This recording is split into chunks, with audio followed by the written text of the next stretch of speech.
You go first. Okay. Good evening. I'd like to call this combined meeting of the Finance Committee and Select Board to order. It's now December 8th, 2025, 7 p.m. Observing we have a quorum on the Select Board here, and we're ready to begin. Seeing the presence of a quorum for the Finance Committee, I now call this joint Finance Committee Select Board meeting to order. This is just always on. So, the reason we're getting together here is to try to document some of the pros and cons of the various scenarios for a public works building. We don't expect to get to any sort of an agreement tonight.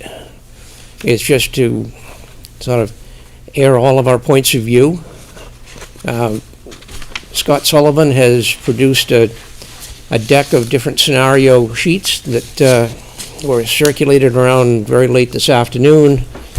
And what we hope to do is sort of document the pros and cons of each one of these scenarios and find some commonalities, hopefully.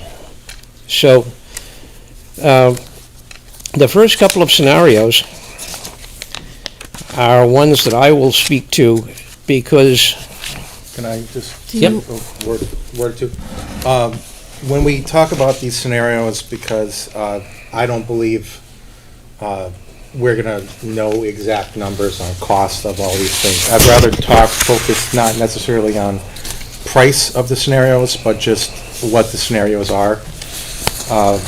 So, describing so Dean, when you go through the ones that have been presented before, if you describe what the scenarios are, and I focused the scenarios, or the Finance Committee had a dual focus. We looked at this as two different issues, a staffing issue and an equipment storage issue, and I focused all of the scenarios that I added to the known scenarios really just from a staffing perspective. And are we taking public comments? Your agenda called for public comments. Did it? I don't believe it did. FinCom agenda did public comments. All right.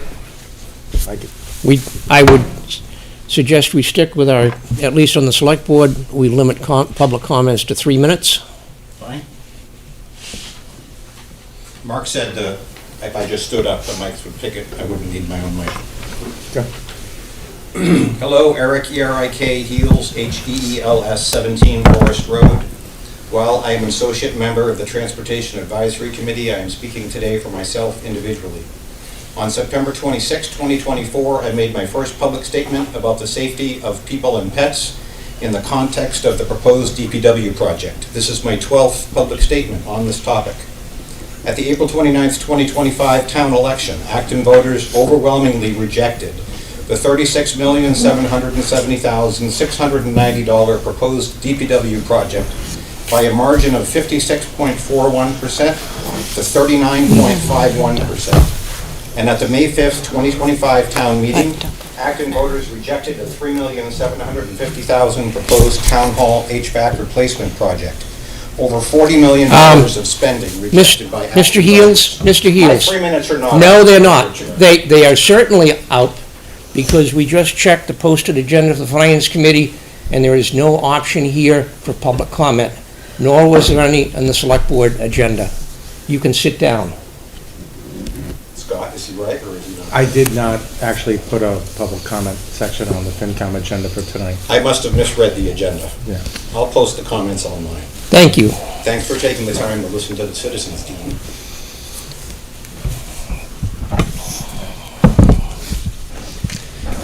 Now, we will proceed along going through some of the various scenarios. The first scenario that was discussed, and for those of you who have not seen it, I know everyone here on on both boards have seen this, but just for the public, what's posted online is the committee recommendation from the Department of Public Works Building Committee, which the recommendation came out on October 15th, 2025. I'll refer to that from time to time because we do kind of go through some of the scenarios.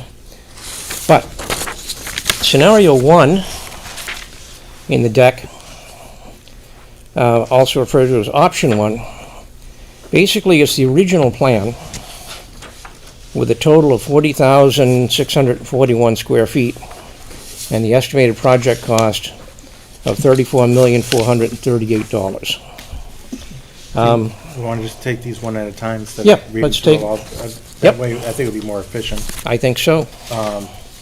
So the select board has really already vetted these. Maybe you guys could start on the scenario pros and cons that you've already kind of discussed at length on this first item, and then we can add comments. Certainly.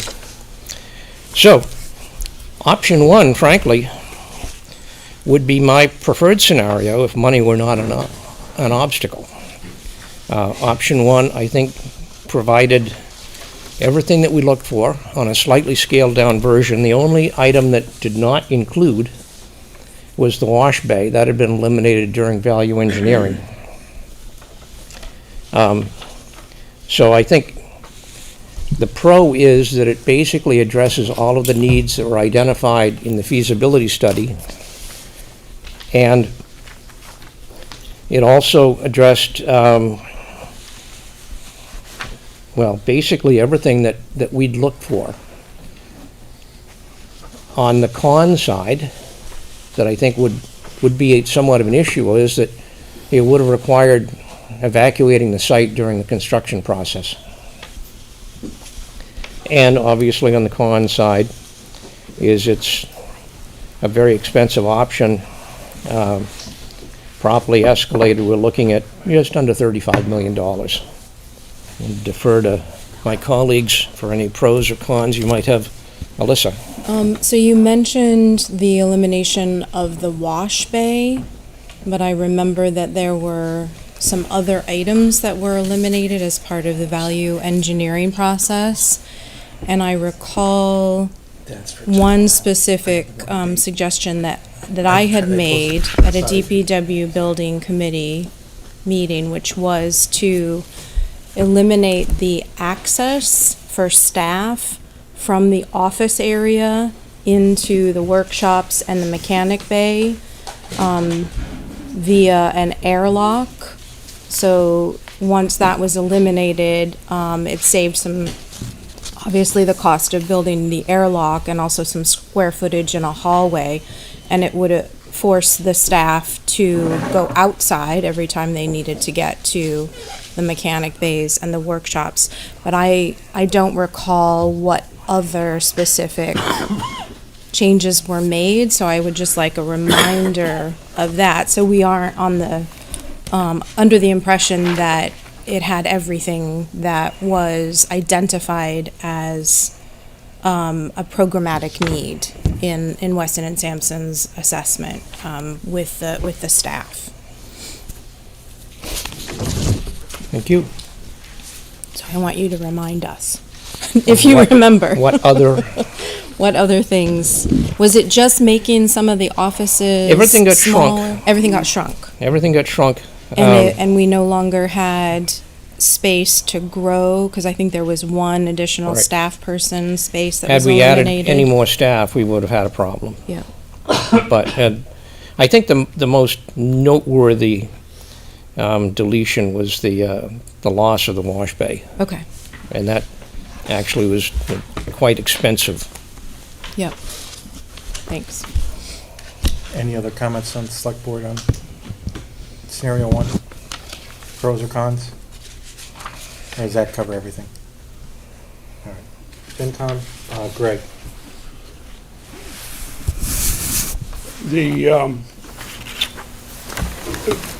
As a finance committee member on the DPW building committee, when we looked at the 5 options and as Dean said, tried to evaluate them based on affordability, functionality, and longevity.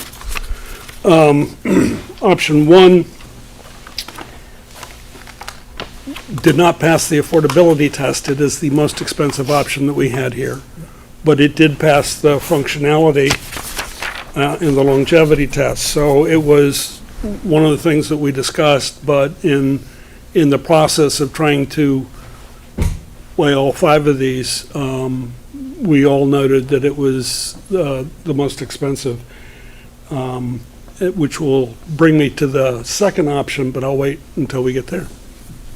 Anybody else on FinCom on the first one? So if I were to summarize like the pros and cons on the first, it met all needs from a pros perspective except for it is missing the wash bay. Because this is also a tear down of the existing, I'm gonna call it garage, is probably not the best name for it, but the garage, and rebuilding said garage with a combined, connected, full facility that does everything except for the wash bay, and as a result, a negative is for a con for this is that it's going to require a disruption of workflow if this was to be an option at the DPW, because you're basically taking down their work site and replacing it, so that it would be potentially a longer construction period, but we don't have exact measurements because this hasn't been fully vetted. And what other negatives did I not cover on that, or any positives? I think the other negatives we've got is that there was a loss of some of the potential circulation space between staff and the equipment garage, and was also a loss of any potential growth space. We're putting together a 50-year building, and it seems odd to design a building which will just take care of our needs right now and not look for potential growth. So we've lost that. And I think from a finance committee perspective, we have acknowledged, and this is why when I started this conversation this evening, I was focused on staffing. We've acknowledged the need for the staffing.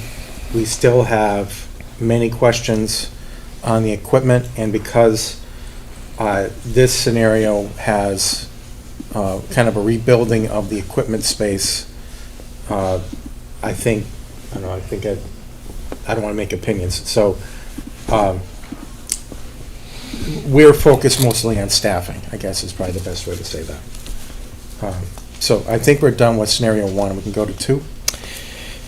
Okay, scenario 2 is the cheapest of all the construction type options. And basically it envisions renovating only the existing facility at a cost of a bit over $11 million. The problem with that is that the amount of space, both for fleet storage and for offices and for workshops, is totally inadequate. The building was undersized when it was designed in 1969, when we had 10,000 fewer people in town and many fewer roads. So basically, you'd spend $11 million to renovate an old building that is inadequate size-wise, and no matter what you do to fix the thing up, you still haven't solved the problem of size, which is something that we've been dealing with for well over 40 years. I'll look to my colleagues for their comments on that. Nothing to add?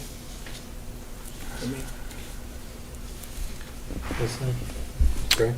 And just as a follow-up, from the conversation on option one. And option two, we acknowledge that this was the least expensive, therefore the most affordable option. But the two other criteria that we were using was, did it meet the functionality? And we felt this fell short. Roughly, it checks off roughly 1/3 of the boxes of the other options that we'll get to in a sec. And there were questions about its longevity. If we renovated this building, how long would that last? Were we kicking the can down the road 30 years or 5 years? And the renovation option did not seem as strong on that one. So again, in reviewing the 5 options that night, this had 1 plus, 1 minus, and a sort of, boy, it's hard to tell, but we got questions. My comment on this one is that focus just on the staffing needs. Renovating the existing space to accommodate the level that the staffing would properly need. I don't have a cost comparison, but I would expect that it would be not, if you're just looking at staffing alone, I don't know if it's much better than starting from scratch. The way I look at it is like sometimes when we have an old house that's fallen down and you're trying to bring it up to code, and sometimes you're just better off ripping it down and redoing it. So from a staffing perspective, I would think that scenario 2, I would see that as a weakness for 2. We don't have, I think, enough information to say if there's enough space or not enough space. That was a point of contention, I think, that we were digging into. So that I don't know if we have enough information to say that the building's the right size or too small, but I think we can definitely say that renovating the space may not meet the needs of the staff. Correct. I don't know if anybody disagrees with me or agrees with me. I agree with that. I don't think it's from what we know, that being a viable option. Yeah, because you have to bring it up to current codes. You have air issues that you have to deal with, and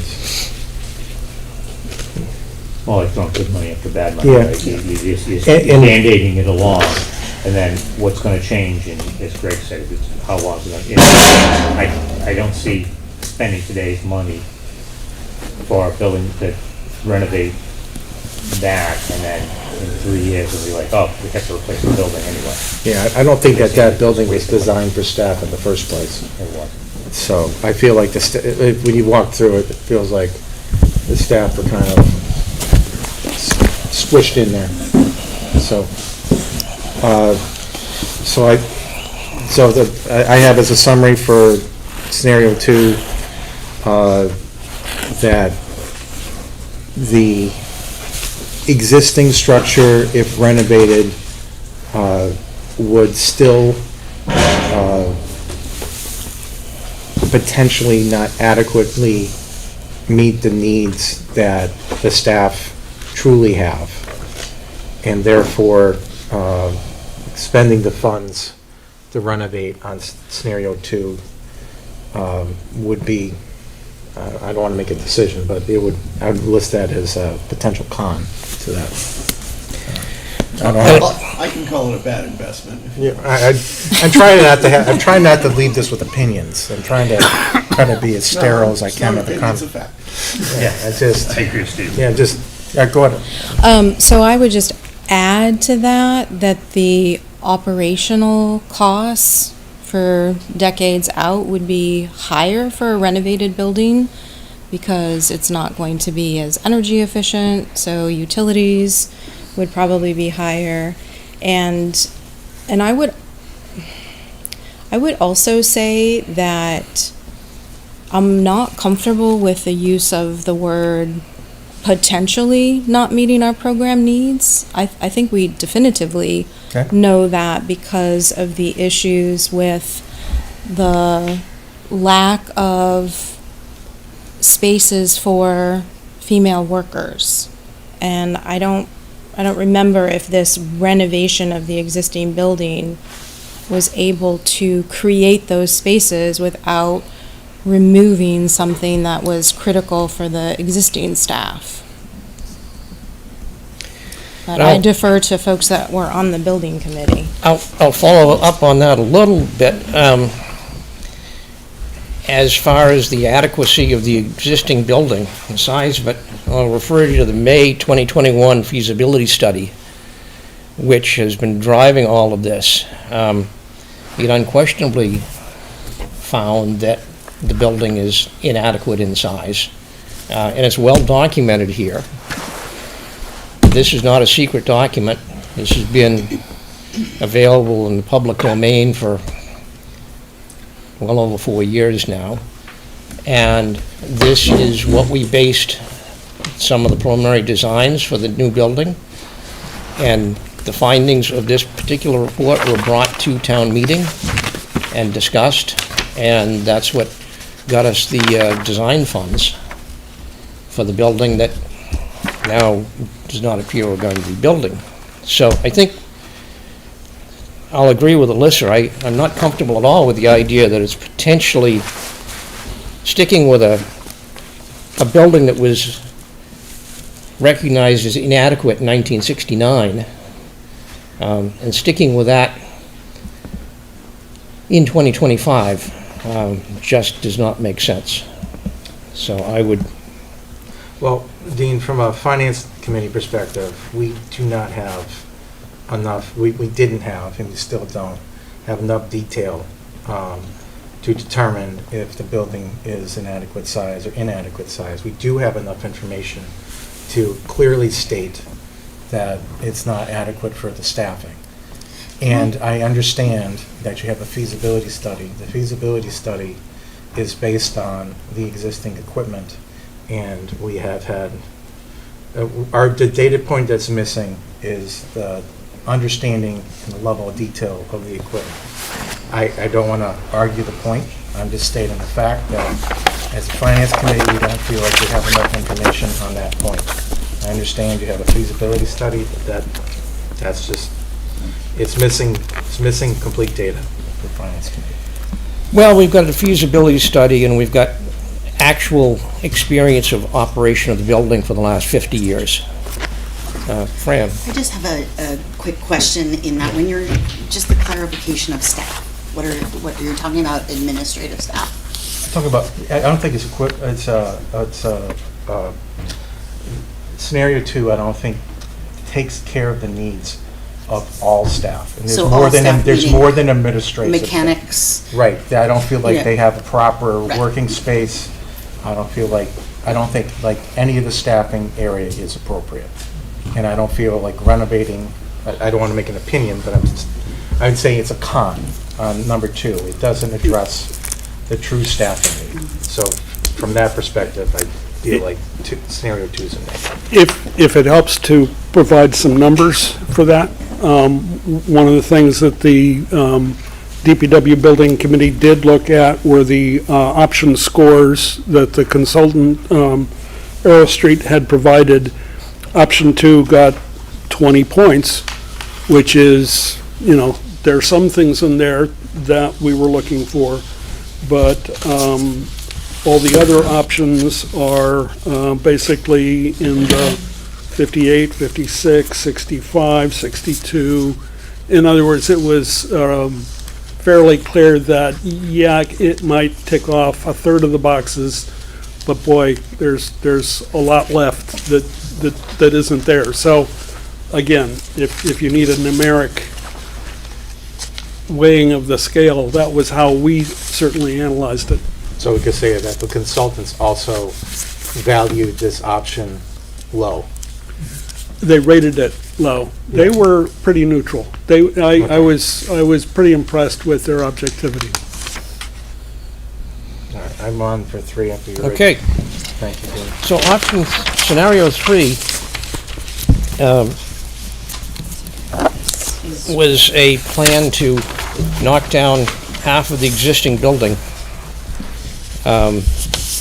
and replacing it with a larger fleet storage garage attached to the half of the building that was left, and then renovate the half of the building that was left. The projected cost was about $28 million. The issue we have here is that it would address the issues of fleet storage, but it does not expand in any significant way any of the staff areas. It does not provide good mechanics areas. It does not provide anything in the way of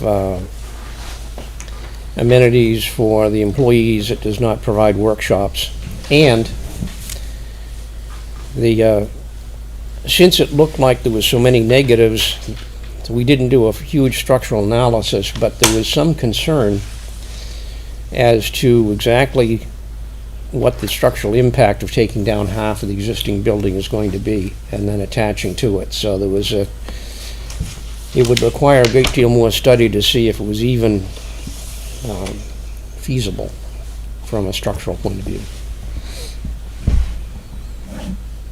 You got pros and cons, Dean? Yes. And I'll look to my colleagues. I think the biggest con for me is the uncertainty about that structural soundness of the proposal.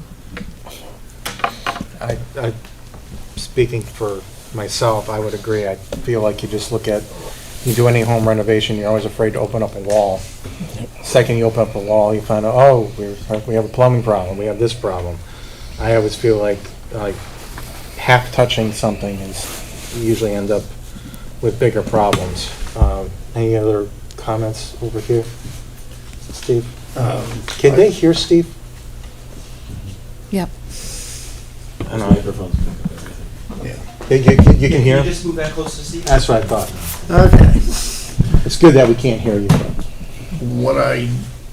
A con in my mind about 3 is it puts the investment into fleet storage and shortchanges the staff investment, and that's not the way my priorities are. I have it the other way around.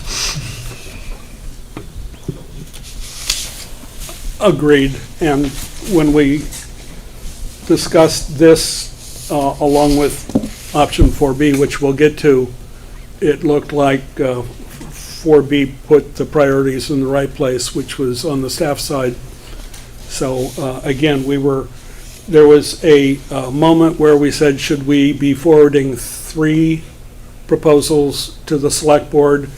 And we decided this third one isn't strong enough to even make that cut, so it got winnowed out.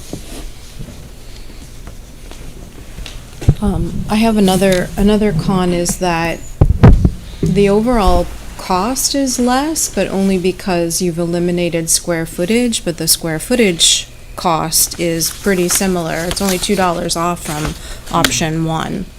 So it's the second highest cost per square foot for the facility. Yeah, that's why, yeah, that makes sense. All right, so I'll list that. Any other comments on scenario 3?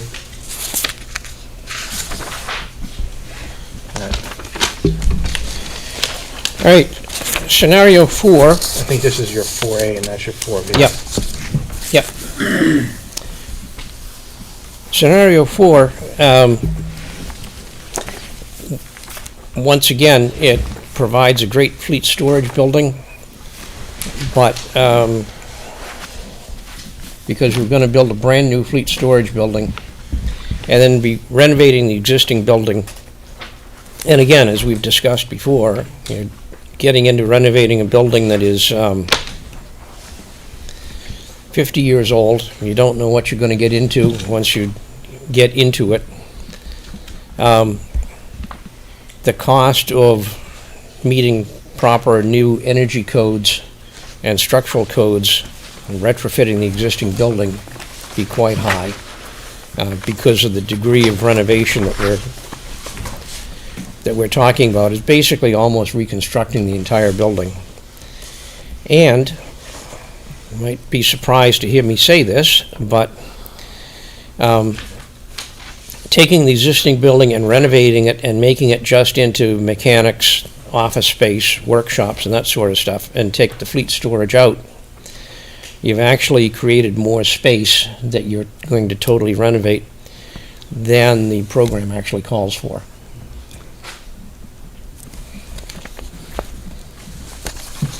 I would say a negative is that you're putting the staff in the renovated space, which is backwards, I feel. Like, I'm most concerned about air quality, and I would imagine that getting the existing space with perfect air quality would be harder than a newer space. Greg? Yeah, I think it's also worth noting that when Arrow Street initially proposed to the DPW Building Committee options, there was only one option 4. And it was at the Finance Committee's request that option 4B be created. In other words, the original option was weighted to the fleet storage. And we said, can you also give us a look at what this half reno, half new might look like if you prioritize the people as opposed to the trucks. And so, again, one of the things that we looked at was not just 4A in a vacuum, but 4A contrasted to 4B. 4A was $4 million more, and it put the priority in the wrong place. And interestingly enough, they both scored about the same when it came to how the option scores came out. And so it became a, wow, putting the priority in the right place is actually less expensive. And so again, there was a debate as do we forward 2 options to the select board? And at that point, there was no appetite to recommend 4A. We reached a very, I would say, surprising compromise. I don't think we saw it at the beginning of the meeting, but by the end of the meeting, 4B became the best option of the 5. So we're on to 4B. Any comments on 4A? So one of the 3 criteria that Greg came up with, can I give you full credit for that? I don't know. I will. Go for it. Affordability, cost reduction. This only reduces the cost by about $500,000, 600,000. So we're not seeing a significant cost reduction, and I think that voters sent a message that was something that was necessary. Yeah. As well as the Finance Committee. Well, yeah, this was the second least expensive option that we had. And since the first one did not get us where we wanted to go in terms of functionality or longevity, I felt perfectly comfortable backing into 4B as the right framework for if we want to debate, let's debate within the new construction for the employees' renovation for the fleet. Can we finish 4A? I Sorry. just want to finish 4A. So 4A, Alex, you need a microphone. Pass it over. Try that one. That one's easier to move. Thank you. On the pro side for both 4A and 4B is that they can have they're a phased approach, and they don't require staff relocations. The question that I would have in comparing, and what I'd like some more data on, what would the cost be to relocate the staff for the entire project until it's finished with option one. If it's not baked into this, that's going to be a significant dollar amount for the time period. And if it can be phased in 4A and 4B, especially 4B, that, to me, that makes a lot more sense from a, keeping the costs down perspective. I just wanted to add that. All right, good questions. Can we just summarize 4A? We keep talking about 4, I just want, Alyssa, could you say your point again? I just wanna Oh, make it sure. didn't have sufficient cost reduction. It only brought the cost down by 600,000. Right, and so my thought off of that thought is that cost reduction is assuming that the renovation goes exactly as planned. Renovations never do. Okay. So you have a cost reduction that's minimal on 4A. However, if you encounter anything that's not anticipated on a renovation, your cost is going to potentially be higher, right? I know they build in buffers on these things, but if Contingency. you're talking about a small difference and you're talking about a renovation, I don't know if it's that much of a savings. Okay, why don't we go on to 4B, Dean, since we've already Sure. gone there 6 times. Yeah. So 4B, we're talking about building a brand-new building which will accommodate all the area that will keep staff in. Offices, workshops, mechanics bays. All of that will be new. All of it will meet proper structural and energy codes. And it'll provide adequate space for, employees of all genders. And then the other half of it is that we take the existing building and we clean out the office and workshop areas and we make it into a big fleet storage area. The fleet storage area is not as large as what was determined to be a need during the feasibility study and all of our discussions with staff, but it's certainly better than what we've got. And certainly there's going to be some cost associated with cleaning up and structurally resupporting the existing building, but it's not as heavy a cost as building a new fleet storage area. And importantly, as people have noted before, we're putting our investment in the area that would be the most benefit to our staffing.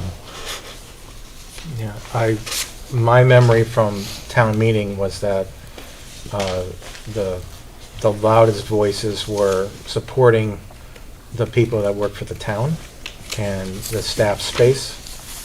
And if we're investing dollars, that seems to be the place that people that I heard at town meeting talking about that they wanted money spent on. Go ahead, Greg. A new data point. I haven't brought everything up. One of the other things that convinced me that 4B was better than 4A or some of the others was that it was only 37,523 gross square feet total. And I think I mentioned to the Finance Committee earlier this summer that I had visited the Yarmouth DPW building, which turns out to be approximately the same size for a town that is approximately the same population and has roughly, actually they have slightly more road miles to plow than we do. And so cost is one of those variables that is hard to deal with because of inflation. But square footage in my mind said, well, then this seems to be right-sized. So it was another reason why I liked option 4B. I'd just like to say, Greg, that I don't feel like the Finance Committee has enough data to determine what size the building should be. The size of the storage facility is based on the equipment that's stored. We still have a lot of questions about that. The pro to 4B is that we are not building new space for storage for equipment, and we're addressing staff. And I don't want to have an official opinion on right size or what square footage is the right size of the building, because I don't feel like we have enough information to Yeah. say what the size of the building should be. Well, I apologize. For I sure. don't mean to speak for the finance committee. I Yeah. was speaking for myself Yeah, as a speak for member of the yourself, but DPW I- building committee. I don't feel like we have enough information for that. Any other comments on 4B? All right. Go ahead. There's your team over there. Good I question. just Yep. quickly wanted to ask, can a wash bay be added in 4B? Yes, And all- I mean, Yeah. there's physically enough space. Yeah, Exactly how it would go, I mean, we're still in the early days of designing the new building, but, you know, if that's something that people want, which I think everyone does, it's something that could be added. I think one of the pros on 4B is that the new space could be built and not disrupt services, because it's separate and independent. And then when the new space is functional, available to use, that's when the staff can just walk over to it and exit what they were using, and then they could go into the phase of expanding the fleet storage in the existing structure, which I think we don't have any numbers, but I would imagine that would probably cut down construction costs, because you're not renovating and moving around people, and I would think it would make the project have a shorter timeline, at least for the new staffing space. So I think that would be a pro for it. All right. Can I- we go back to what Alex brought up, which Sure. is the cost of relocating the operations? Did we get that figure? David? I know that value was included in the town meeting proposal. So So it should be in here as so well. it may not have been listed separately in the motion, but the difference between the structure cost and the project cost, one of the main things was moving the employees off-site and accommodating during construction. I don't know what Arrow Street did. Now, just to follow up on that, town manager and staff, and I accompanied them on many of these trips, we did look at alternate space to move into. There's not a surplus of adequate space available in the private sector within the confines of Acton. We did locate a couple of spots, and we were looking quite seriously if the plan back in May had gone ahead, actually leasing two separate spaces at opposite ends of the town. One area to be basically for the fleet storage and for the mechanics, and the other area to be more of the workshops and office areas. Obviously, there's some inefficiencies of having to split your operation, especially splitting by almost 7 miles. And then there's the cost of moving the equipment. We were looking seriously at, is there ways to bring in temporary truck lifts to put into the temporary space, and what would be the cost of that? So would have been a pretty disruptive operation and costly. I don't have the dollars, but I know the town manager had been negotiating conceptually, and whether those spaces would even be available in the future is something else. But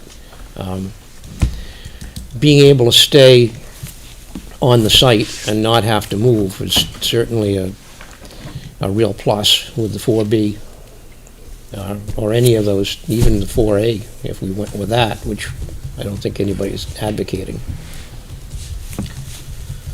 All right. So now we're on to, sorry. David? So I don't think I had a chance to do it. There's a number of advantages, I think, to 4B.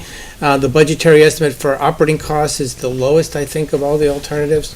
The budgetary estimate is lower than 4A, which is a similar size, but the budgetary estimate is much lower than the town meeting proposal earlier this year.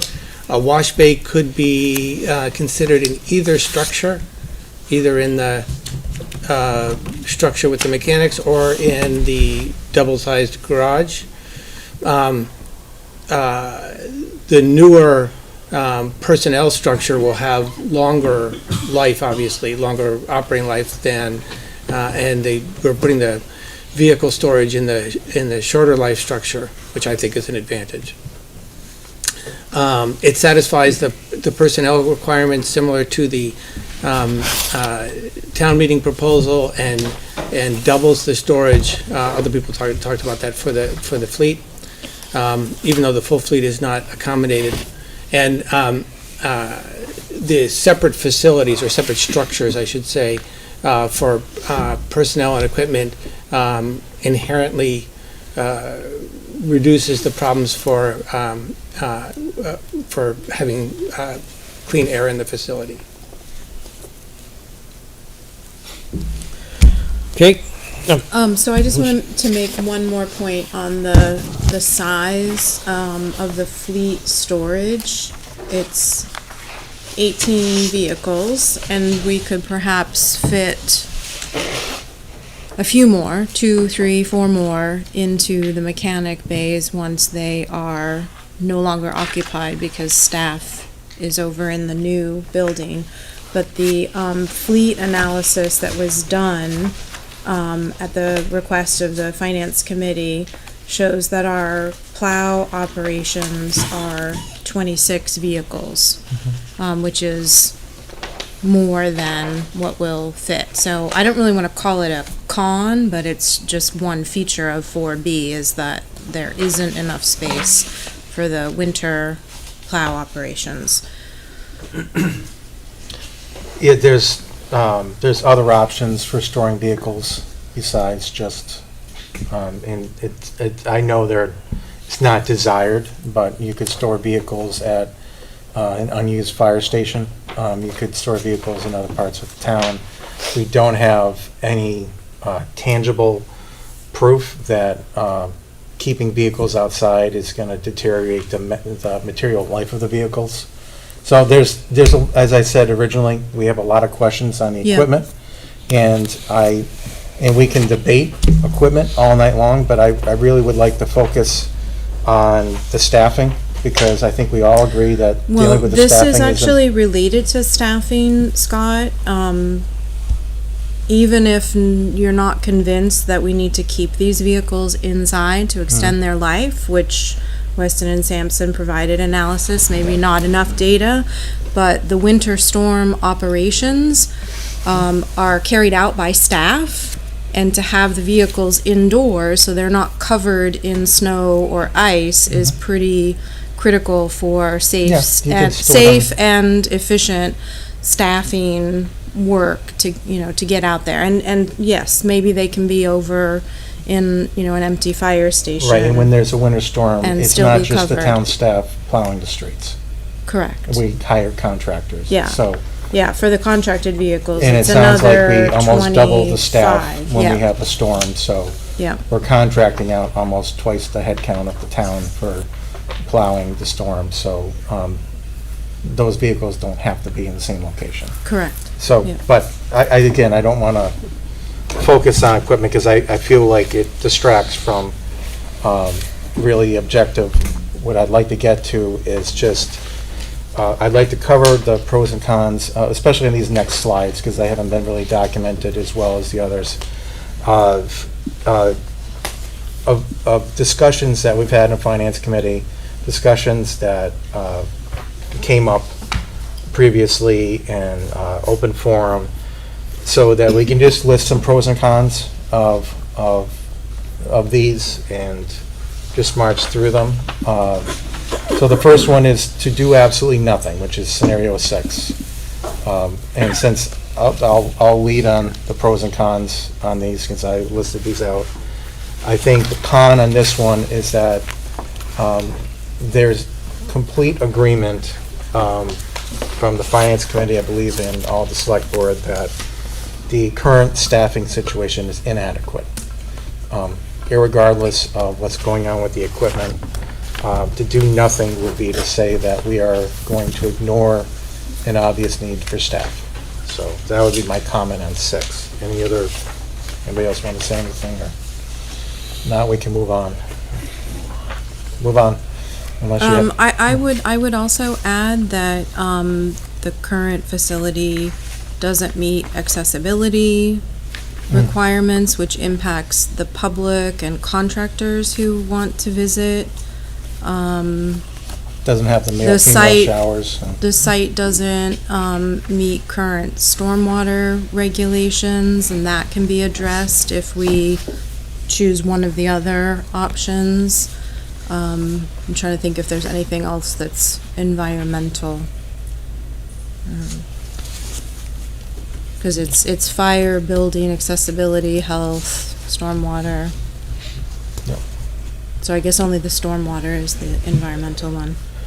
So, any other, We cannot open this. it's your committee, I'll let you call on your own It- people. It sets us up for a crisis, right?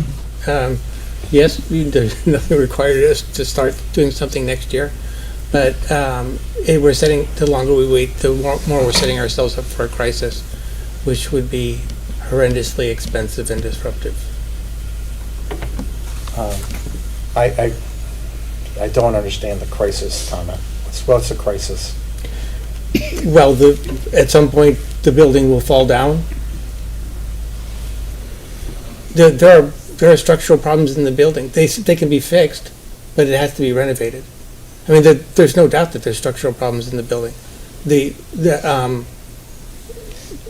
Arrow Street Didn't said so. Arrow Street say it would last at least another 15 years? If it was renovated, That doesn't indicate to me a building's about to fall down.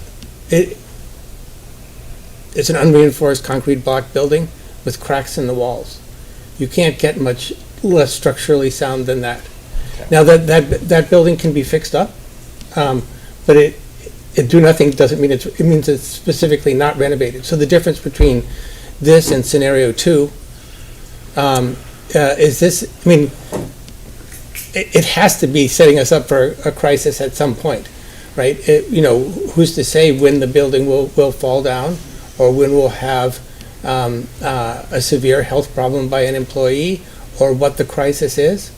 I would say we would have a higher need for staff in less than 15 years than we would have for the building to fall down. I think it doesn't meet Okay, a staffing that's need. clearly an opinion.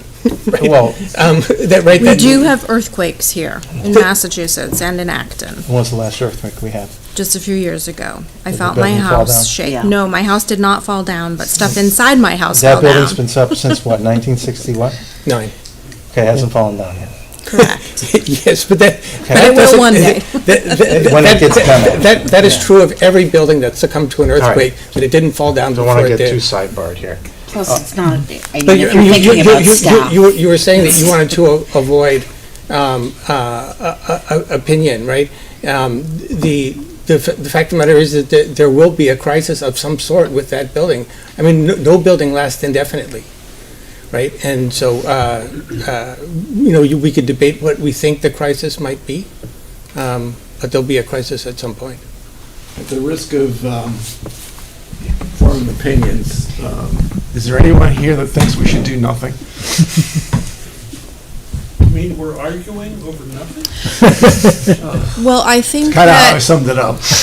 I think that the aim here, if I'm understanding Scott correctly, is to list pros and cons of all of these scenarios, and this scenario says absolutely nothing. So I think that David's point here is a valid one, that if we do absolutely nothing, the building could fall down, one wall, one corner, could crush a $300,000 vehicle, could injure, perhaps permanently, a person. So I think that is a legitimate potential We will list it. con. Let's We'll- list it in the we'll list it. cons, yes. I mean, you did mention staff, right? Yes. The big con is staff.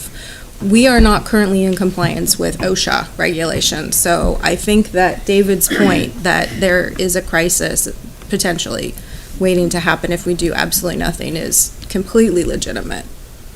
Well, I would think that situation is even more of a crisis because we've been ignoring it for years, Fair enough. at least 10. Well, we actually haven't been ignoring it because it's my understanding that this has been discussed and committees have been formed and studies have been done and we have been, chugging along for 10 years trying to resolve this issue, trying to get to a compromise that most people, 50% of people, 2/3 of people can agree to.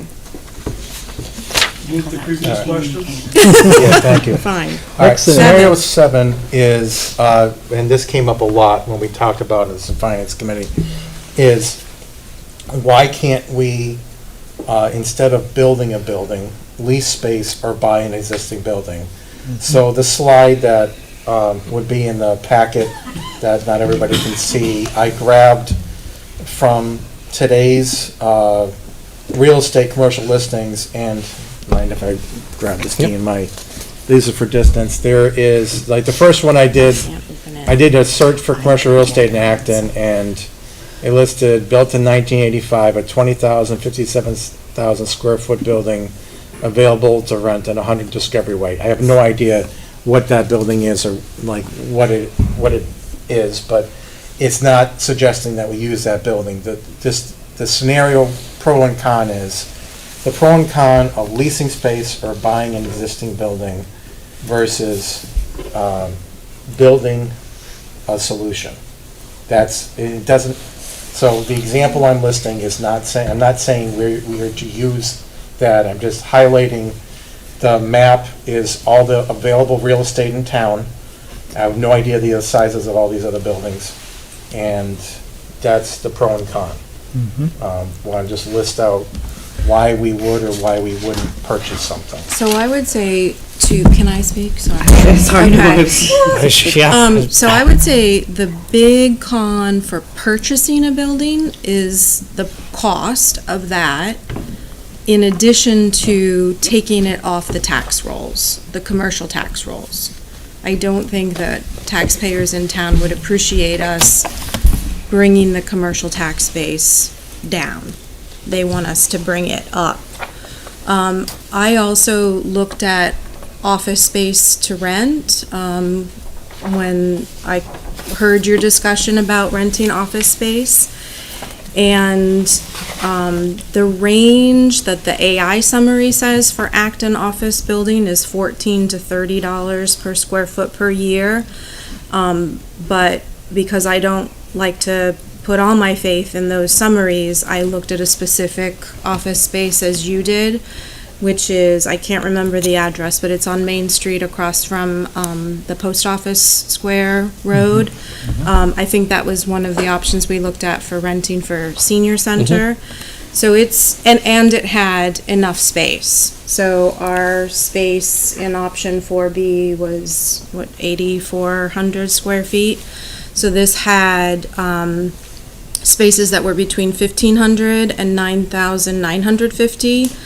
So at $16 a square foot, which was the listing a couple months ago, if we assume that, well, it's an old building, so I don't know if we can assume that we would be there for 50 to 70 years, but it will cost more in rent and utilities than the cost of constructing.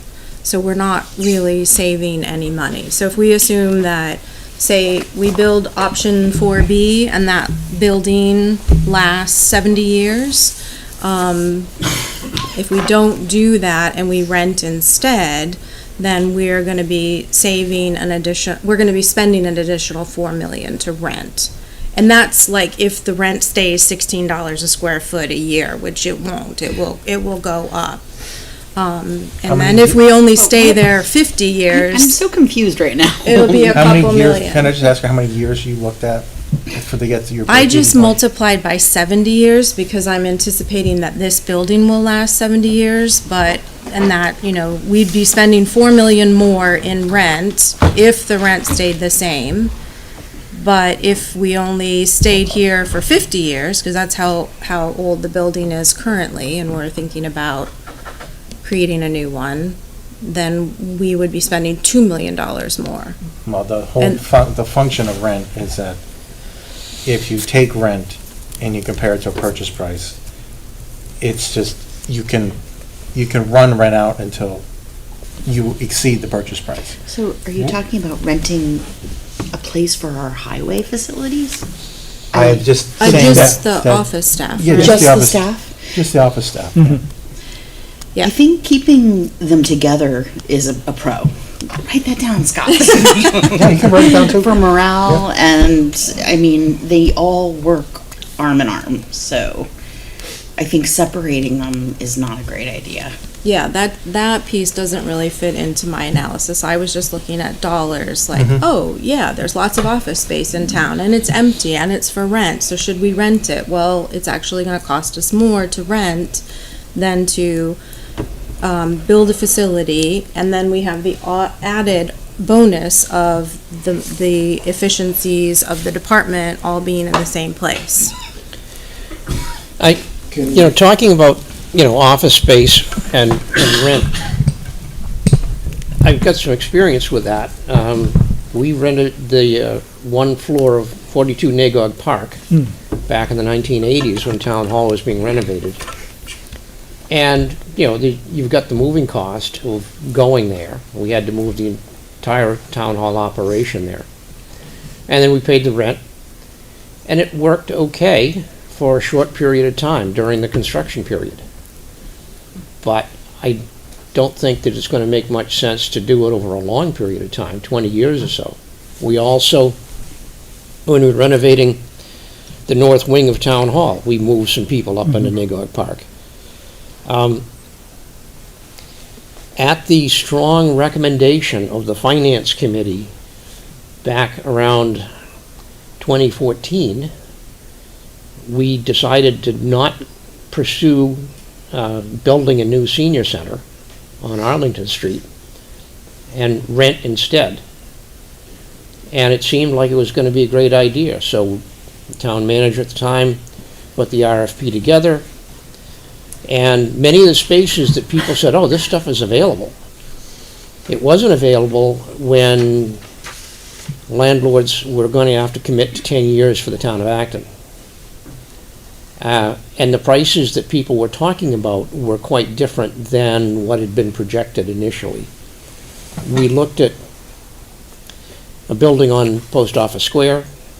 We looked at the Phillips building that Alyssa was just talking about. And then we ended up with the location that we've got, which is a great building. But the most frequent complaint I hear at the Council on Aging is that this is a great building, but it's too damn far to get here. So I think geographical area makes a lot of sense when you're talking about local government. And now we're 10 years into it, and I think the rent, help me, Mr. Manager, are we looking at $300,000 a year to rent that building? It's $100,000 a year. Pardon me? It's $100,000 a year to rent the senior center. It's more than that. We also pay O&M, CAM fees, which are common area maintenance fees on top of it, and we pay utilities. So I can get you the exact lease amount But, in a minute. I mean, but the interesting thing is, yeah, it's a good short-term solution if you're moving to something else, but I don't think it's a good long-term solution. And if you look at the other possibility of buy the building, or once the town owns it and you have to renovate it, all of that is subject to the public bid laws, prevailing wage, all of that sort of things. And the issue that Alyssa brought up is that you're taking it off the tax rolls. So if there was an existing building that was out there that was already set up as a maintenance garage, you move the whole operation there. I don't think we've got one in Acton, though. And I know Steve wants to fuss about my math, which I'm totally I'm on not board going to fuss with. about your math. I'm not even going to talk about rentals, actually. I know you guys looked at the old Saab dealer as an interim location. Yeah. So I don't even know what's in it. Are the maintenance bays still in the building, or has it been stripped? Well, our maintenance bays in the building, but they're not sufficient for trucks. So- But they are for cars, I'm sure. Yeah, but we would have ended up having to, that complicates things even worse, because then you have your mechanics, some of them working on small vehicles in South Acton, and the rest are working on large vehicles in North Acton. So did we look at the possibility of buying that site? I know, it's in the wrong part of town. But I think it's assessed for less than $3 million. And it would have had a start, it had some office and it had some mechanical base. You could have added what you needed. Probably in the long run wouldn't have worked out, but did we even consider it?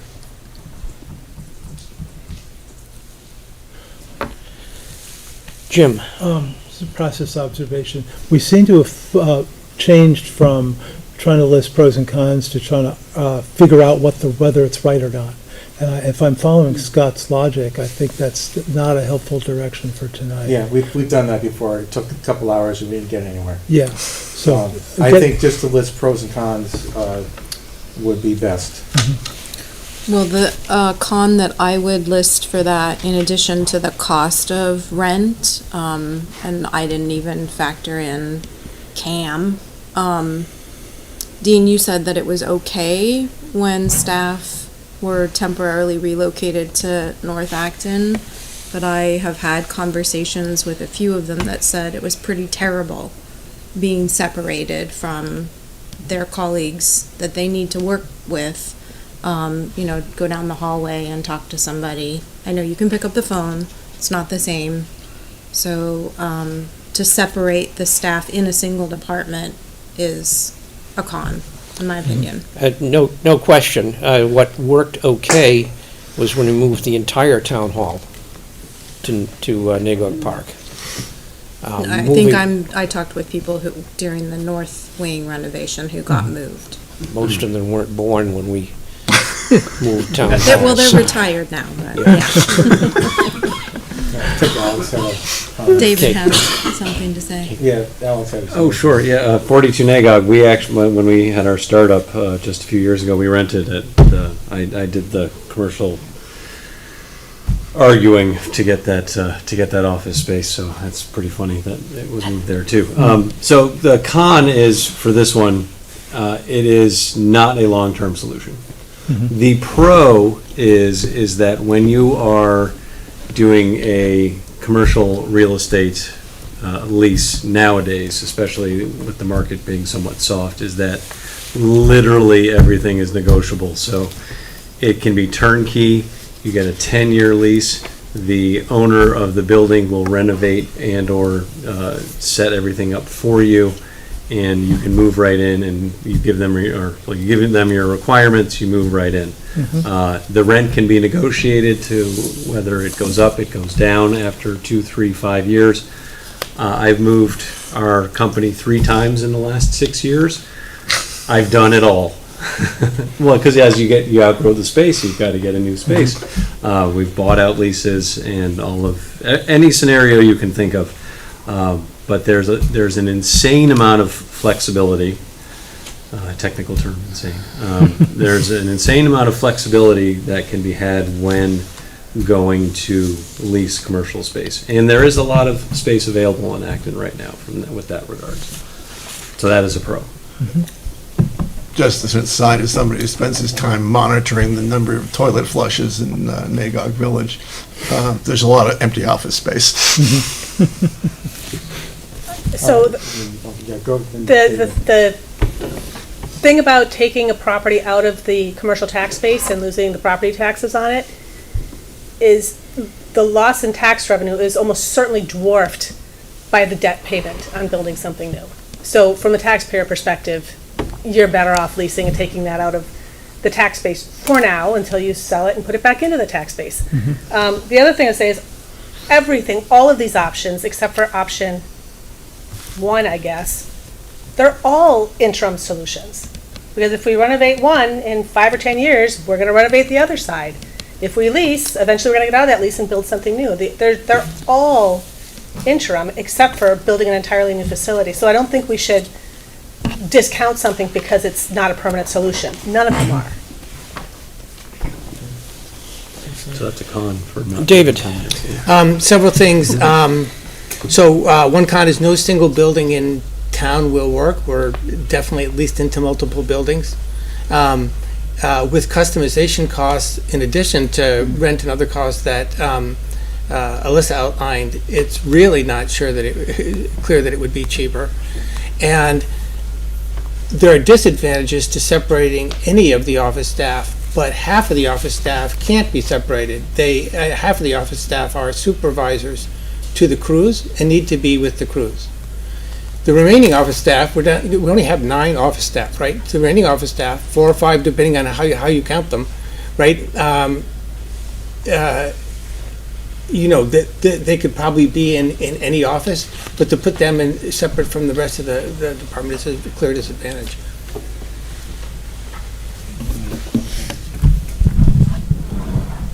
All right, I think we beat that to death. All right, option 8, since probably everybody doesn't have in front of them, it's, the thought is to use Conant, since it's not gonna be a property,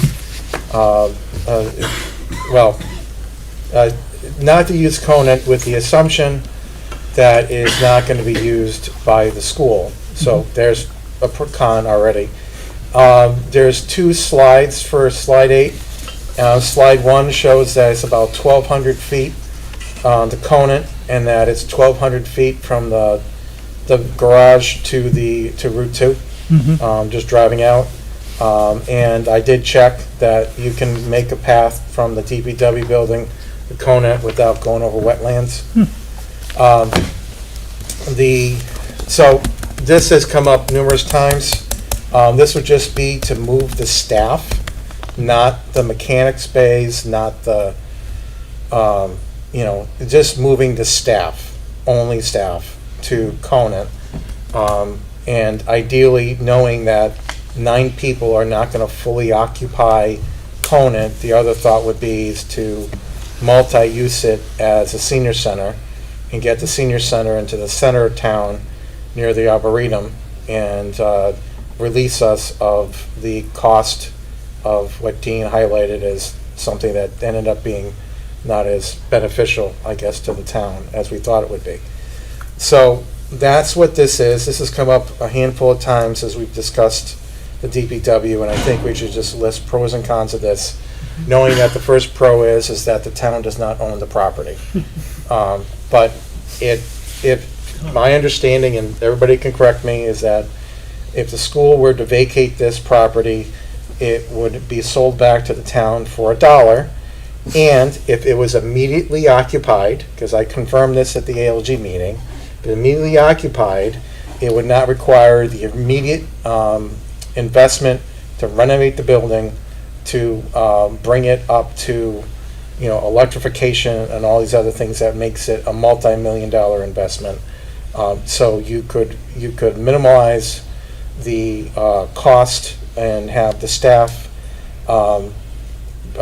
probably a 5-minute walking distance, a 30-second car ride back to the main center, and my ideal scenario with the senior center is to repurpose the gym as a pickleball court. But that would be my idea with the gym, but pros and cons. I'm not sure if this is a pro or a con. It's a question for now. Is there showers and locker room facilities at Conant? Small ones, I'm sure. I mean, all 3 of my kids went there. I don't recall ever seeing, but that, that's part of, what cost of renovations to Conant, and would it impact bringing it up to compliance? That is a con?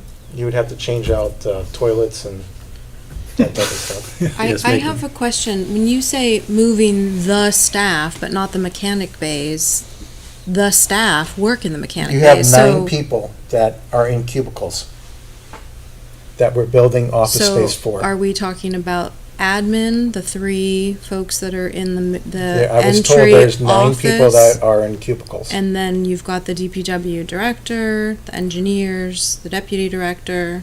So The you're 9 taking there's- them to Conant. Those Yes, that's what- staff, That would be what this scenario would say. You can list pros and cons, and if you feel that's a con, then.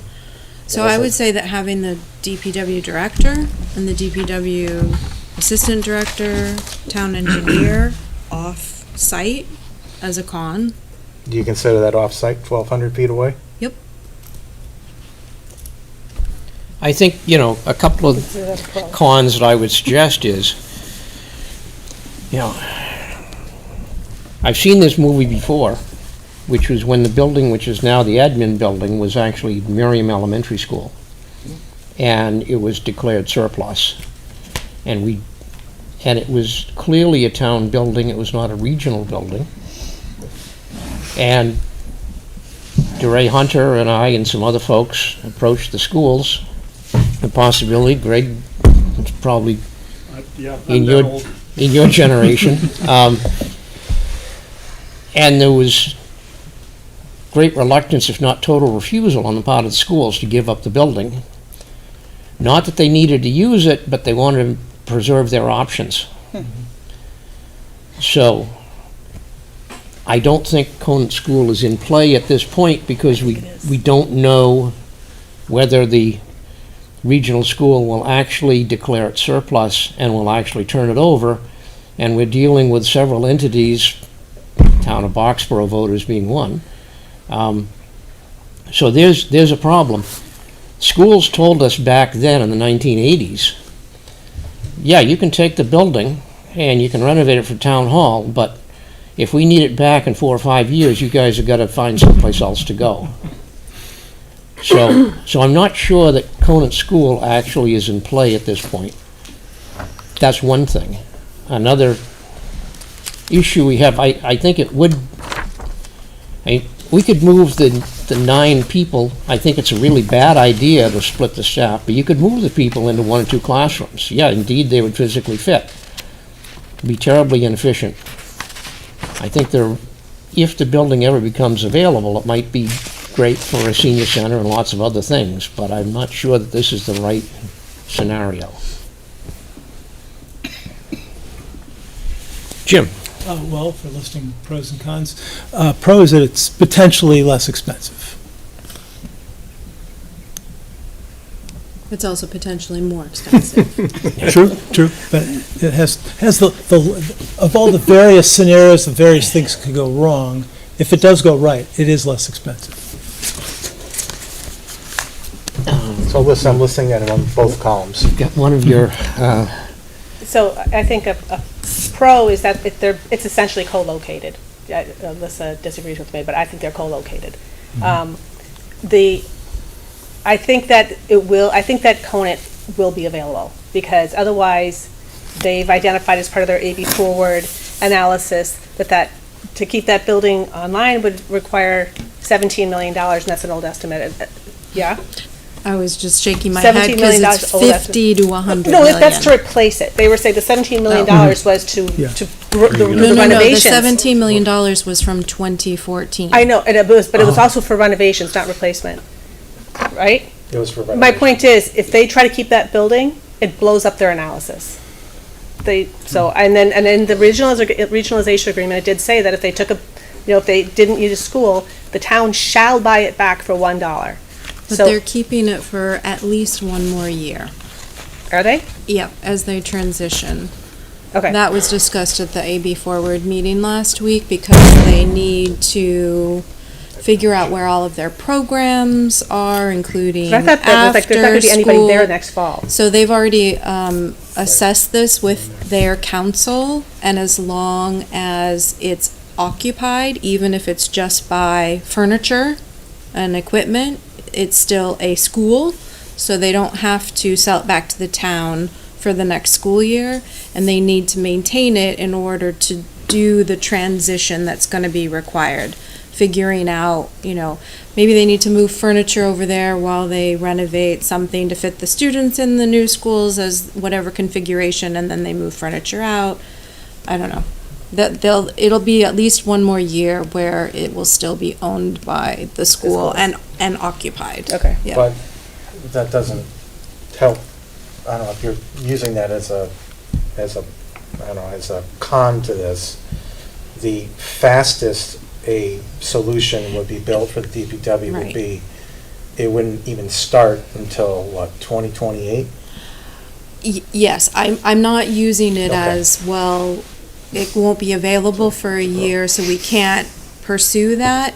We won't even know what the end result is Yeah. I agree for with you. a Yeah. year now. They're not gonna be talking about it and making So that's plans for it That's a con.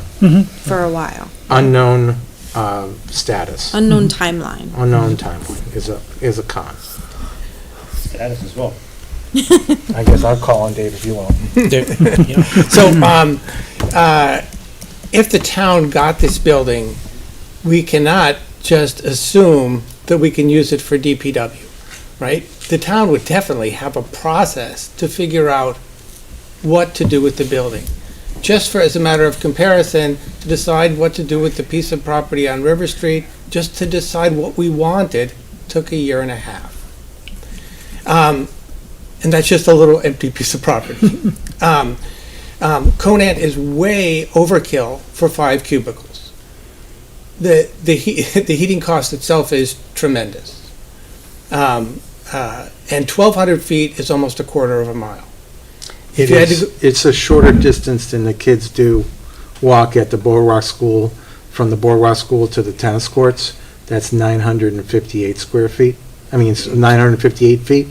So it's a shorter distance than the students are walking to tennis courts at the Boardwalk School. Yes, but they don't go visit their employees And I multiple think times a everybody would day. be driving anyway, Just- because that's just- the road. So there, I do want to be clear too, because you said there's 9 cubicles. There's essentially 4 cubicles and 5 offices, right? And the five offices are by the people who supervise other people. Hold on. I can tell you who they are. I'm sure you can. I thought I saw 9 on the chart and offices. There are 9 offices. There's 9 offices? Oh, sorry. There are 9 people who sit in the office space. Yeah, what page is it? Didn't you get some photos of these smiling faces? Yeah, they all look like they're on cubicles. I sat with John and we went over it. Okay. So these are all offices? One? I thought there's only Are you looking two. at the new design or the old design? I'm looking at the handout that we have in front of us on 4B. So all the ones around the edges in 4B are offices. So the DPW director sits in an office, the superintendent sits in an office, the assistant superintendent sits in an office, the tree warden sits in an office, and the town engineer sits in an office. The people who are in cubicles are the office manager, the business manager, and the 2 engineering staff. And an intern, right? That's the second engineering staff. Okay. You guys can correct me if I'm wrong. John nods. So there are 4 cubicles and 5 offices. And the 5 people who supervise people need an office because they review a lot of people, right? And they talk with personnel issues and a lot of people. They need a door. So what's the con? The con is that people are going to be nearly a quarter of a mile away from their employees. I mean, when I was working in that building, I had staff just on the other side of the door, and there was constant movement back and forth, supervising folks, checking on folks. Somebody's got a question. It's almost constant contact between these office folks and the folks who are in the workshops and the folks who are going in and out on the trucks. So, then I transitioned and I had an office in Town Hall and eventually over in the Red House. And it's more than a quarter of a mile between that and 14 Forest Road. But still, it's inconvenient, and there's a loss of supervisory control when you start separating the operation. And I think now we've established, we're arguing about basically office space of one sort or another for 9 people. I mean, it's a very small area, and it's a very small portion of the entire building for the amount of inefficiency that you're going to add into the system. If you wanted to build a whole new building, knock down half of Conant and build a brand-new DPW there, because you think that's a better spot, yeah, you could do that, but you're going to end up spending $29 million to build a new DPW that you access off Taylor Road as opposed to one you access off Forest Road. I don't know as you really benefited from that at all. To say nothing of upsetting a whole new group of people. So your con is that it dilutes the ability of people to work together. Right. Okay. And This is a just to reference a different department, the chief of the fire department was in to the select board meeting 1 week ago and talked at great length about training and supervision and morale that's been improved by putting more staff together in fewer fire stations.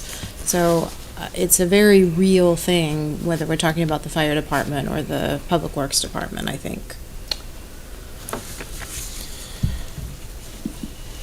Jim?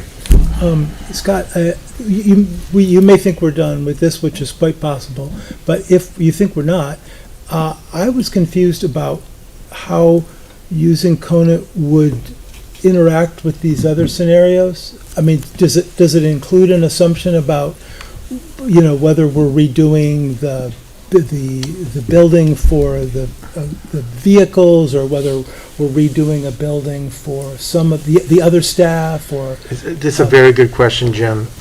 This has only been discussed in Finance Committee as, why don't we use Conant? Okay. It hasn't been explored to that level of thought, because when we discussed this in the summertime, Conant was not available. Okay. The reason why it's listed here is for 2 reasons. One, we discussed it as a committee multiple times.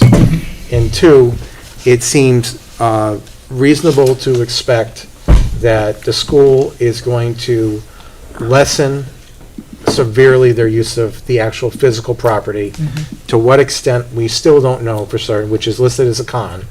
So it is reasonable to list this as a scenario, because the purpose here is that when we get to town meeting, months and months from now, when we all have more information about a lot of things, if we were to collectively say, well, you shouldn't use Conant, I want to point to this meeting and the pro and con listing to hear, Dean and Alyssa talk about, staffing being together and separating a fraction of the staff from some of the other staff and the pros and cons of it.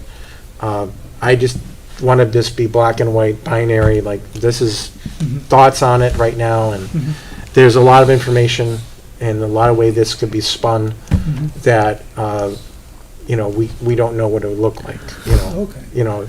There's a lot of scenarios here with it we could probably dive into, but I think the most logical one is that what I presented, which would be partial staff, DPW moving there, with the also thought that you would be utilizing the rest of the property, because you would have to do some renovations there to bring some of the facility up to code. It would make sense, and then move the senior center there, so there would be a dual purpose, because it's too big for just the amount of staff that would be moving over from DPW. So that would, any other thoughts on this, and we can move on?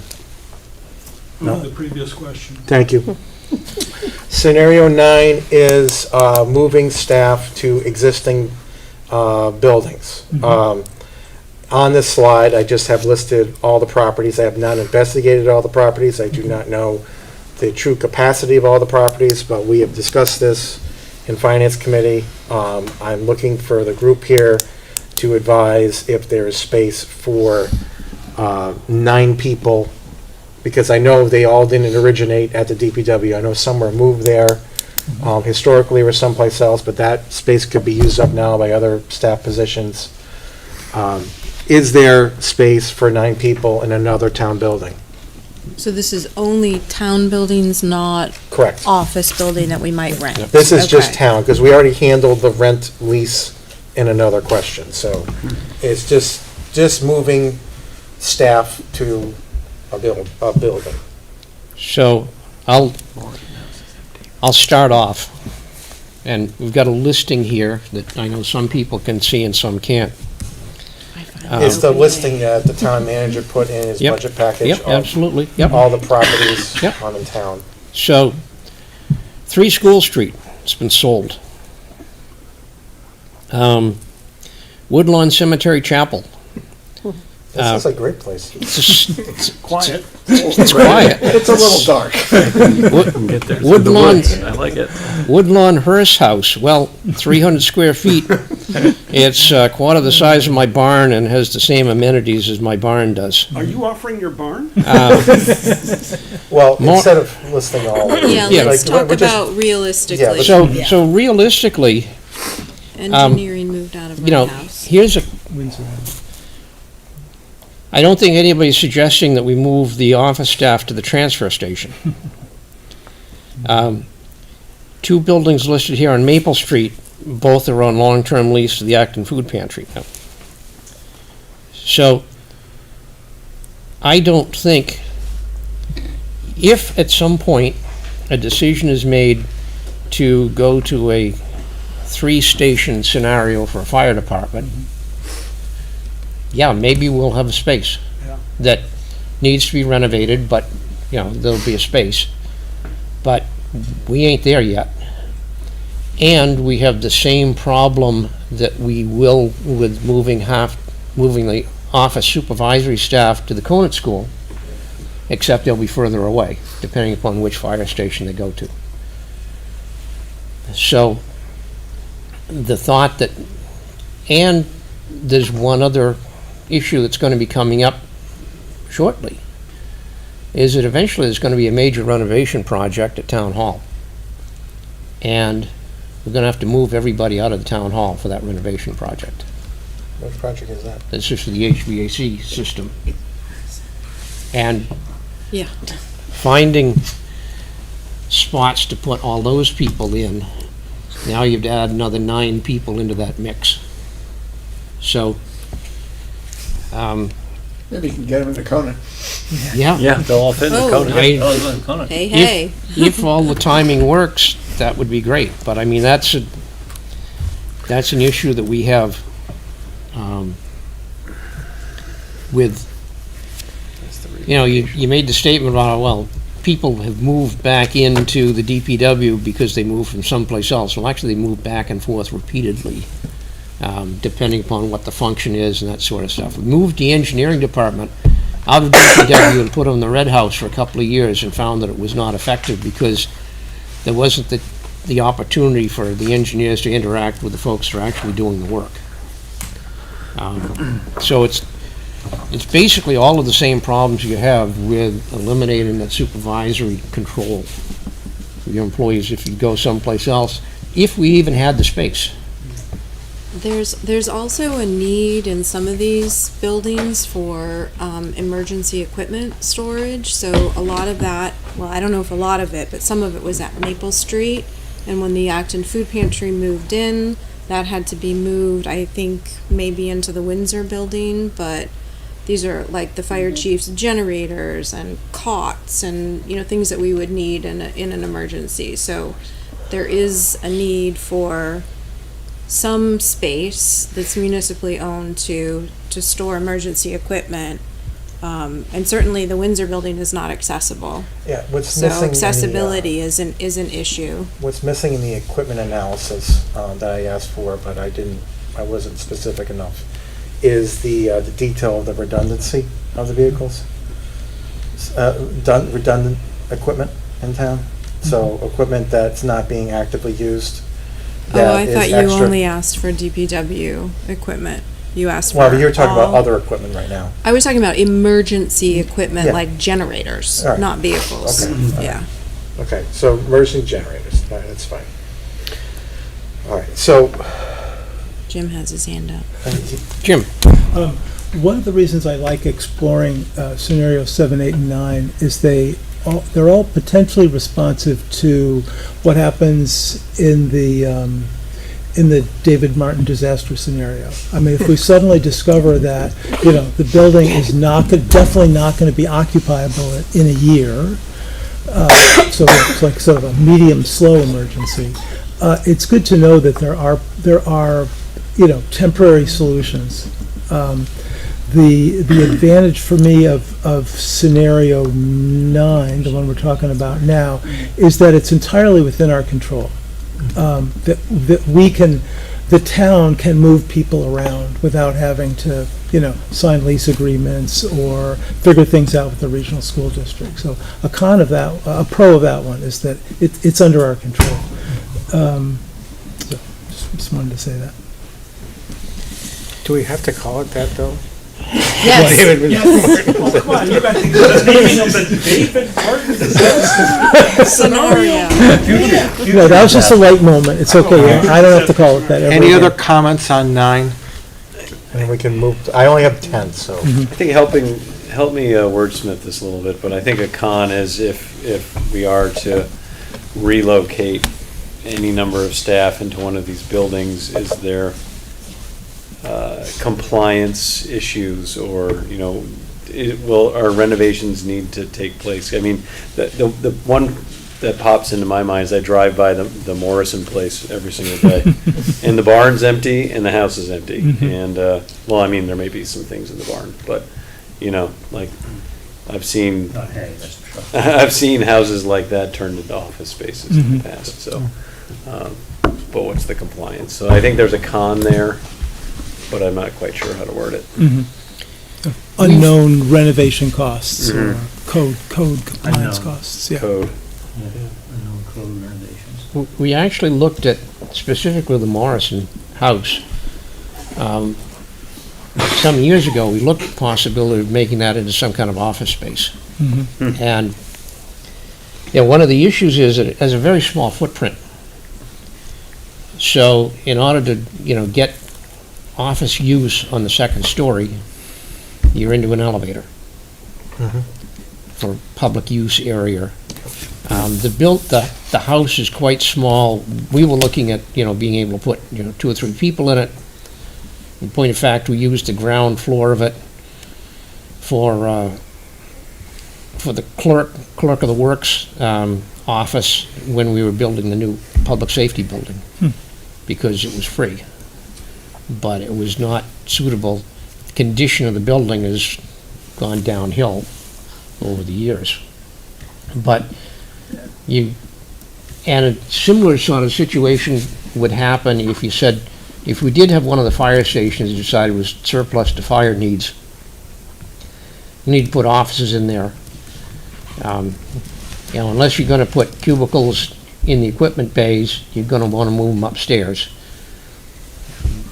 Fire department gets us exemption because if you're a firefighter, you're supposed to be able-bodied and be able to run up and down stairs. If we open up an area that is accessible to public now, for somebody that comes in to get a dump sticker or whatever, and say, okay, well now you've got to go to the second story of a fire station, then you're going to need an elevator there as well. So Elevators are expensive. yeah, so that kind of stuff can get expensive. So, I think at some point we're probably going to be faced with doing something with an existing fire station, but we're not there yet. All right. Go to scenario 10, it's my last scenario. It's basically kind of the same as 9, but Finance Committee had discussed numerous times, so I wanted to include this in the deck somewhere. The thought of basically eliminating mechanics paid for by the town, and in fact, uses the evil word of outsourcing, or, what's that? I said, bless you. Oh, bless you, Alex. Thank you. Is that an advantage or a disadvantage? It's a pro, because it's the last item.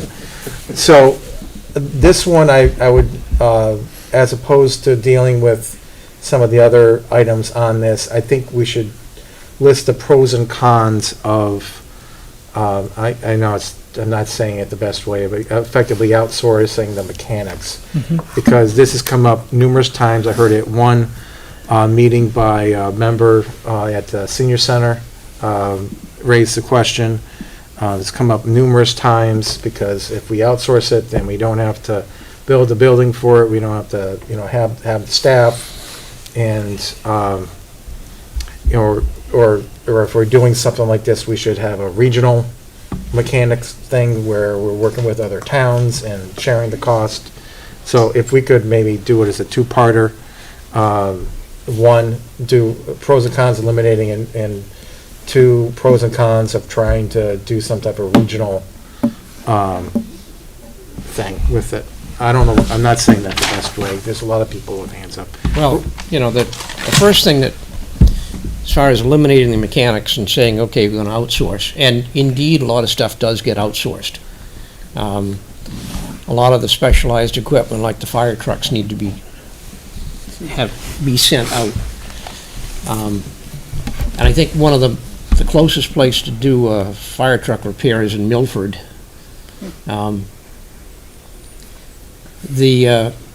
We've got 3 mechanics down there that work 40 hours a week. And they're not hanging around drinking coffee. So figure out what it costs per hour for mechanics and in the private sector, and compare that to the salary and benefit costs of the employees, and even the debt payment on the mechanics bay portion of this building. And I think that would be an interesting calculation. We've got a fleet of over 100 vehicles that are maintained. The other thing that I know from firsthand experience down there is that having your mechanics right there, as things break down, usually at inconvenient times, like at 2 o'clock in the morning in the middle of a snowstorm, you can't get the private sector to get out there except at an exceptionally high cost to start to work on those things. So I think by any scenario, figure out, skilled truck mechanic per hour, figure out how much it costs, multiply that out. We've got, I believe, 2 mechanics plus a maintenance mechanic. Figure out what it would cost per hour. Before you go, Greg, let me just throw a comment. I'm just free thought here, Dean. So if we were to, let's say we sold all of our equipment, did a capital, let's say we did a bond to purchase all brand-new equipment, and magically, they don't take 9 years to be, made by hand in some island in the middle of the Pacific, and they can all appear at the same time. And I would imagine, like a car, this equipment would come with warranties, at least for a year or some type of mileage on it. And if we reset the whole fleet and costed it out, would that purchase exceed, and also we'd get rid of all the redundant vehicles because we wouldn't need them because we have brand new machines, then in theory we wouldn't need the mechanics, we'd have warranties, we'd have brand new equipment, we have a smaller fleet, and so that would be like a option B versus maintaining old equipment and having mechanics working 40 hours a week. So, first Because off, we're talking about spending $30+ million already with the building. yeah, I mean, first off, the thought of the length of time to purchase all of that equipment and the bond payment on that. Something similar was done back in the 1980s. They bought all brand-new Mack trucks. But they still had to be maintained. It's not just the stuff that breaks down, but it's maintenance, and then figuring out where that equipment has to go to get maintained, what kind of warranty do you get on them, and you end up having an even age fleet, which all gets old at the same time. Yeah, that'd be a problem. Eventually, you've locked yourself in that, okay, in 17 and a half years, you end up having to replace your entire fleet once again. which is kind of why the police department, they try to rotate and replace like 3 cruisers a year, so that you've always got some new stuff and some older stuff. You know, I don't know, that Everybody's got thoughts here, Dean, so. yeah. Pros and cons. Roland. So I think a con is you end up losing control. You know, as Dean said, you have a mechanic, something breaks during the day, and if they go, oh, I can do that, I can fix that in an hour. The vehicle's back up and running, back doing what it's supposed to be doing. So, getting rid of all the equipment and buying all new ones, no. When we used to have the police department, the fire department, all at once, let's buy all new equipment.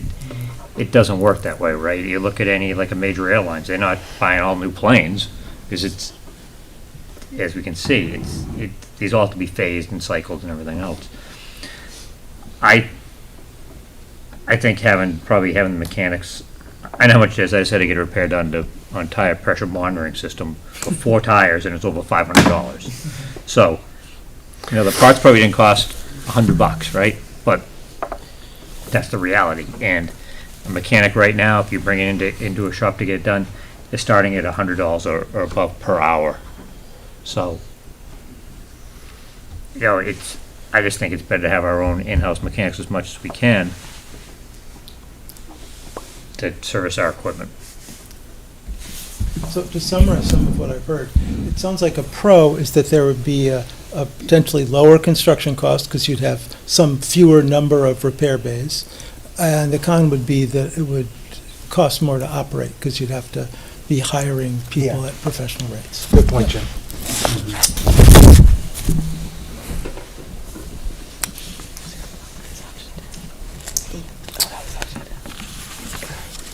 Dean, look at David. So this touches on some of the things that Roland said. It's less efficient and less flexible too. So if a front-end loader breaks, we have to put it on a trailer. Somebody has to drive it and drop it off someplace, then drive back, and then 2 weeks later they said, oh, we got to it.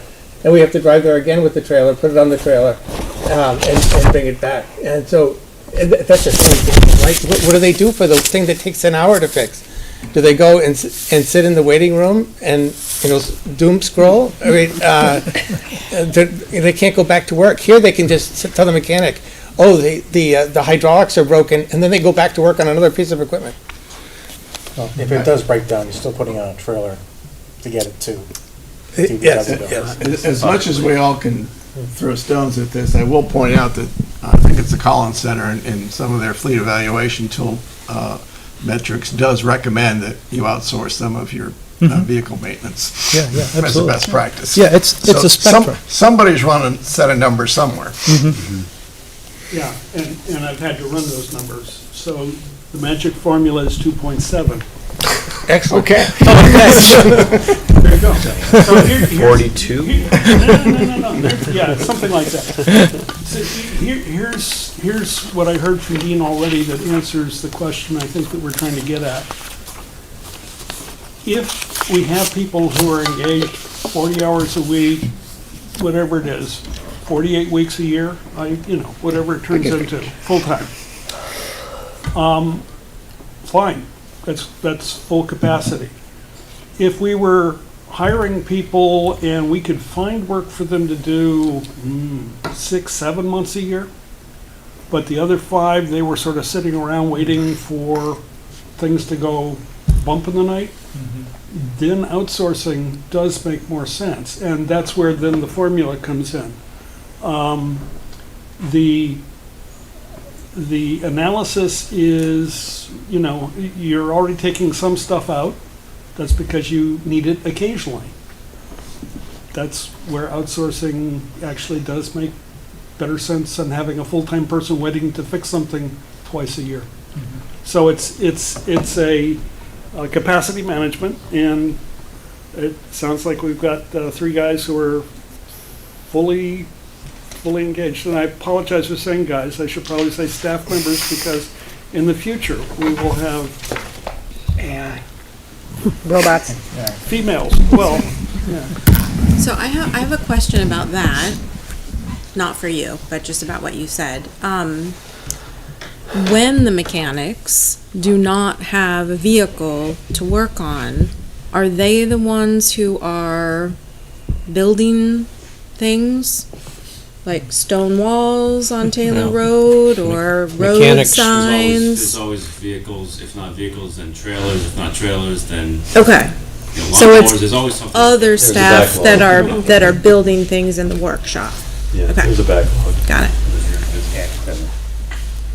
All right, unless there's any other, keep going. Oh, no, I don't have anything else on this. I thought you were gonna say unless there's anything else, that's the end of my scenarios. Thank you Can for I- saying that for me, that's what. Can I, Motion to adjourn? no. So, because this is a record of I wanted pros to do a and summary. cons and, well, okay, don't do your summary yet, though, because I just wanted to say a couple things about the, what was removed from Oh, the good point. proposal that the DPW Building Committee recommended and the Select Board agreed to pursue a little bit further. So we know that there's no new garage being constructed in option 4B of the size that would house the winter fleet.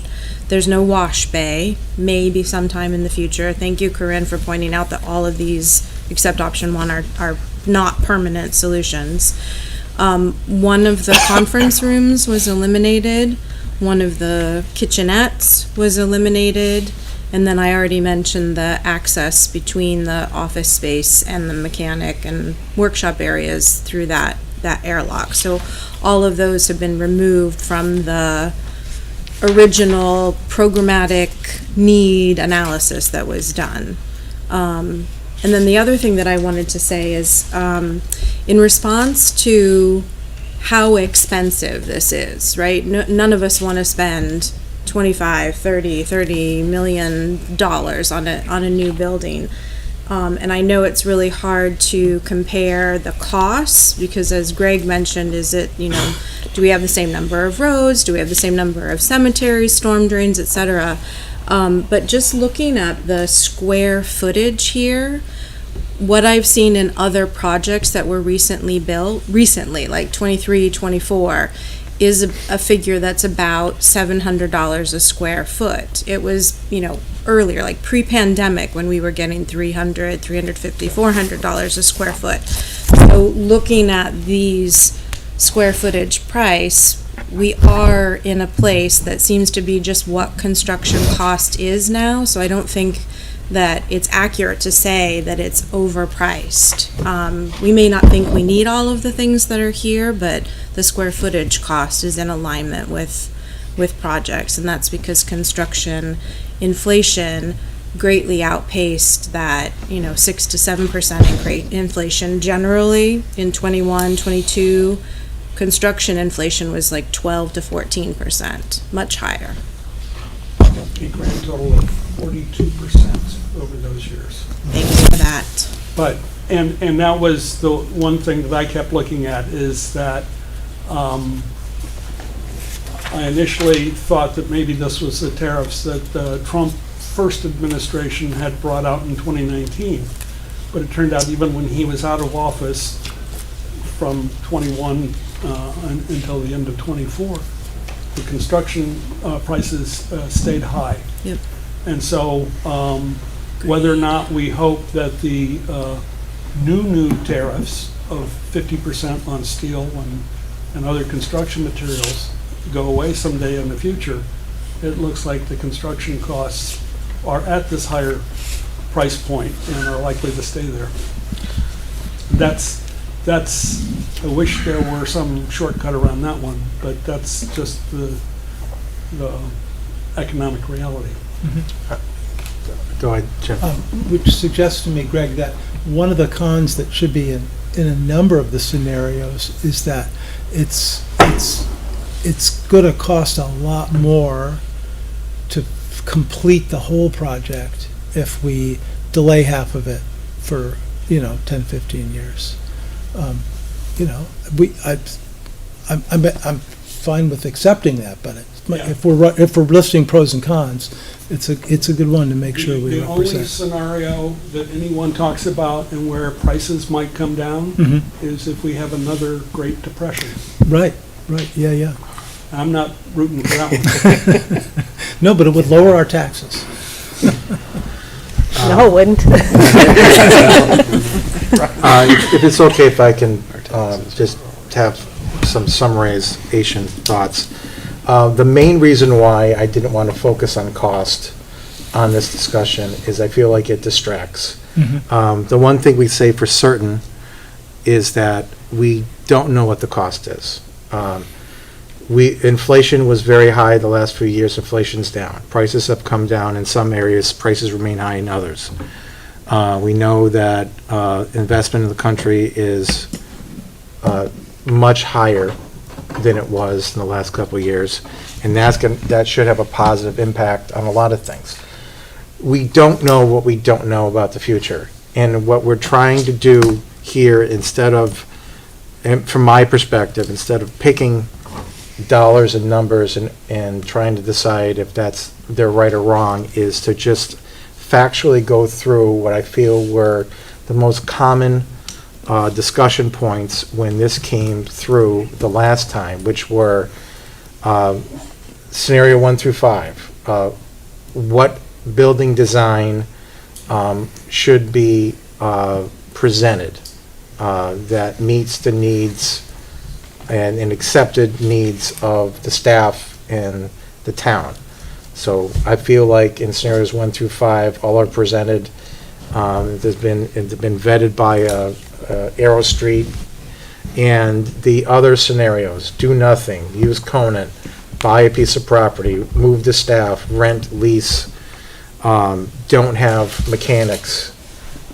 We've discussed them, right or wrong, pros and cons. I think we've discussed them thoroughly. We've shown both sides of the made the points on both sides, and we're not making a decision if they're right or wrong. We're just stating what happens. I'm not aware of any other thing that came up when this went through the town last time as either an objection, a thought, or a suggestion as an alternative. And I'd like to close by saying if we missed something, this would be the time to say it, because I really want to focus on other budget items between now and town meeting. And I'd just like to reference this whenever we have more information, and whenever Finance Committee comes to a decision on what we support, what we don't support, or how we support it, we'll reference this meeting, and then the town can listen to this meeting and hear the pros and cons without really debating them, just factually talking about them. So is there anything that anybody has heard that was brought up as an issue that we didn't cover in these scenarios?